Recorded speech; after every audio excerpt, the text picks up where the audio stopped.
E está na hora da entrevista do dia com a Denise Campos de Toledo. E eu converso agora com o Gilberto Nascimento, que é deputado federal pelo PSD de São Paulo e presidente da Frente Parlamentar Evangélica. Deputado, boa noite, obrigada pela presença. Boa noite, Denise. Eu que agradeço o convite de estar novamente aqui na nossa boa casa, nossa TV Gazeta. Bem, o senhor foi eleito no mês de fevereiro para a liderança aí da bancada evangélica. Desta vez houve uma disputa que era inédita. Até 2022 sempre havia uma única indicação. Depois 2023, 2024 começou um revezamento a cada 6 meses pelas bancadas aí, republicano, PL, agora os representantes. E dessa vez a disputa teve também a participação do Otônio de Paula, que é do MDB do Rio de Janeiro, e Grace Elias do Avante, que acabou desistindo, o apoiou. Depois, no final, agora Bolsonaro teve uma interferência nessa eleição.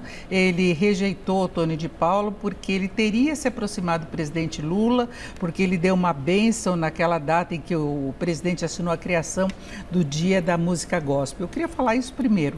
Há uma divisão da bancada evangélica que levou a essa divisão também das candidaturas e tem um posicionamento político por influência do ex-presidente Bolsonaro?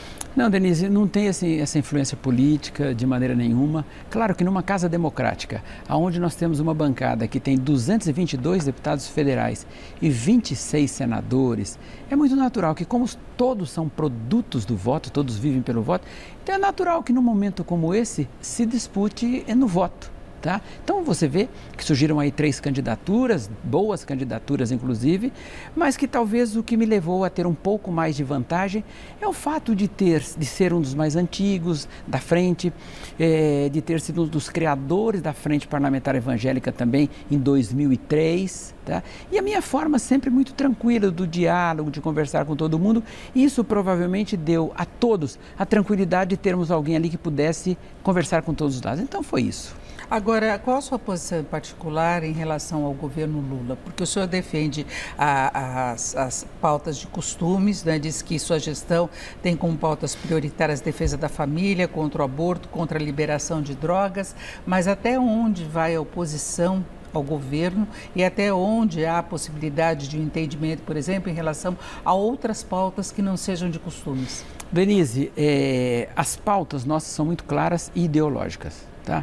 Então, por exemplo, nós, como você já falou, nós somos contra a droga, contra o aborto, até porque no aborto já existe legislação para isso, então, naqueles casos específicos, nós somos contra os jogos de azar, nós temos uma série de pautas aí que são essas pautas de costumes. Tá?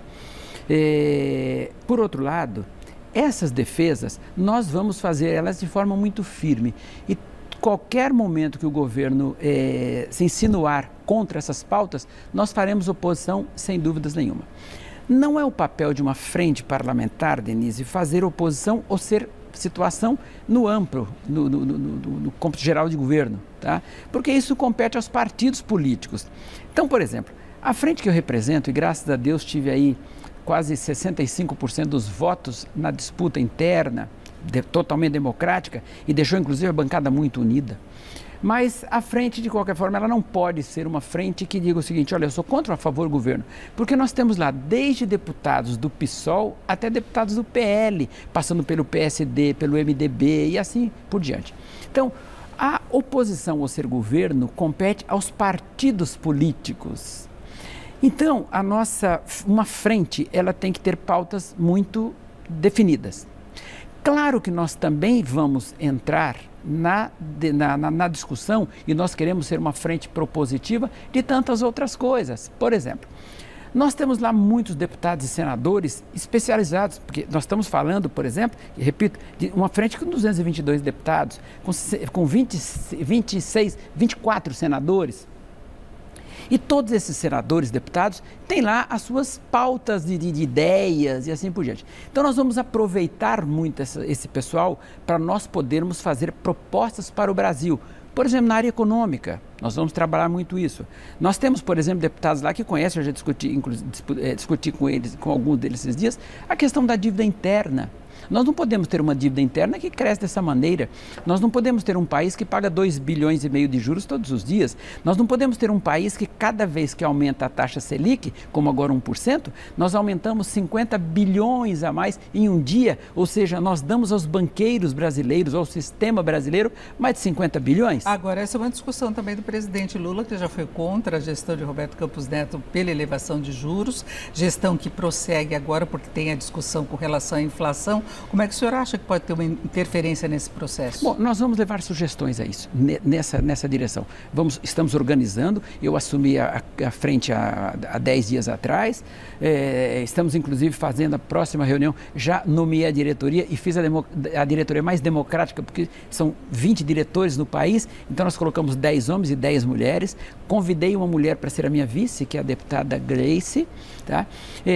Então nisso eu vi, por exemplo, que existia uma grande discussão do governo e o governo criticando o Roberto Campos, que aumentava, que era inimigo da nação, mas que no momento isso iria terminar. Mas o Banco Central tem autonomia. Ok, a autonomia do Banco Central, mas de qualquer forma o Banco Central foi indicado pelo presidente da República, ok? Então eu imaginava que ele pudesse ter alguém que tivesse lhe ouvindo de vez em quando, independente da sua autonomia.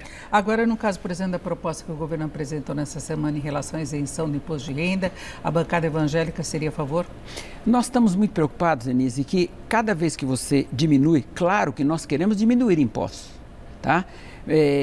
Agora, a nossa grande discussão tem sido, nesse momento, a redução da máquina pública, a redução dos custos do governo. Não dá para, volta a dizer, todos os dias nos colocarmos título da dívida pública na praça para vender, para poder pagar juros e aumentando a nossa dívida. Então, nós somos a favor de qualquer redução de impostos. Mas com outra compensação. Essa outra compensação, Denise, ainda não foi uma coisa que nós adentramos, até porque isso não está muito claro. O ministro Haddad ontem fez uma exposição, mas que infelizmente não foi uma oposição muito clara. Então, mas de qualquer forma, eu repito, nós vamos analisar isso. Agora, somos a favor de qualquer redução de impostos. Eu acho que o brasileiro paga imposto demais.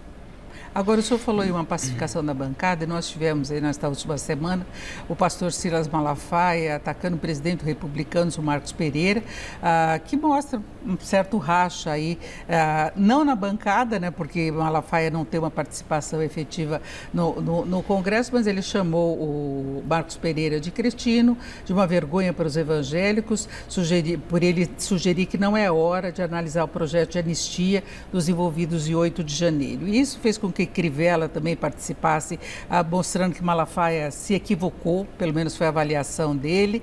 A Malafaia chegou a ser chamado aí de Rasputin Tupiniquim por Marcos Pereira. Então a gente viu que houve um racha, que são representantes de várias igrejas evangélicas. Como é que o senhor vê esses constantes embates aí, essas disputas, inclusive nas redes sociais?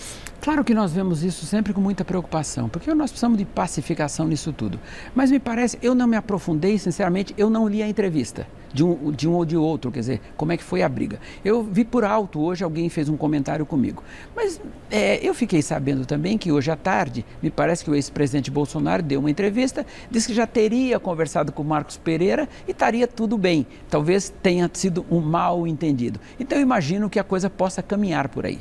Marcos Pereira é presidente do Republicanos, sim, que é o partido muito do governador de São Paulo, claro. Que pode até vir a ser candidato nas eleições presidenciais, com Bolsonaro inelegível. Agora, como é que o senhor vê a polarização política do país? O que o senhor acha? Como é que o Congresso deve lidar com essa situação? É muito ruim esse fla-flu, né?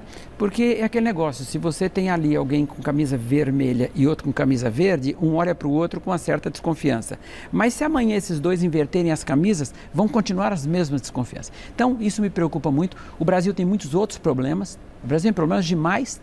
Nós falamos aqui, nós temos problemas de segurança pública. É um país que, infelizmente, ainda mata 40 mil brasileiros por ano, nessa violência que nós vemos. Nós já comentamos aqui, por exemplo, a questão da dívida pública, a questão econômica, tantas questões. Então, eu acho que neste momento nós precisaríamos, o Brasil como um todo, precisaria um pouco de mais paz, um pouco mais de tranquilidade. O Congresso Nacional tem se debruçado e vai se debruçar muito isso.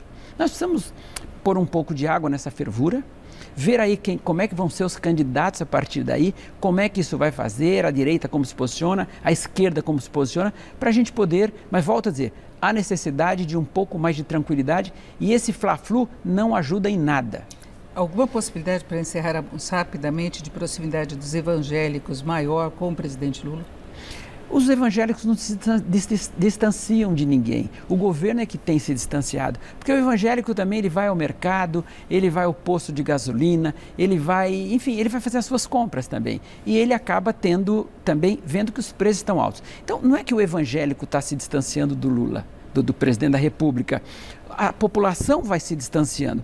Agora, é claro que quando nós vemos, e aí eu termino, Denise, dizendo o seguinte, quando nós vemos algumas pautas, por exemplo, que o próprio Ministério da Saúde, às vezes, faz os seus questionamentos, aumentar prazo de aborto, tudo isso, isso é uma pauta que para o nosso povo é muito sensível, isso faz afastar mais ainda. Perfeito, eu agradeço muito a presença aqui, a participação de Gilberto Nascimento, que é deputado federal pelo PSD de São Paulo e presidente da Frente Parlamentar Evangélica. Uma boa noite. Muito obrigado, Denise, boa noite a todo o pessoal. Com vocês.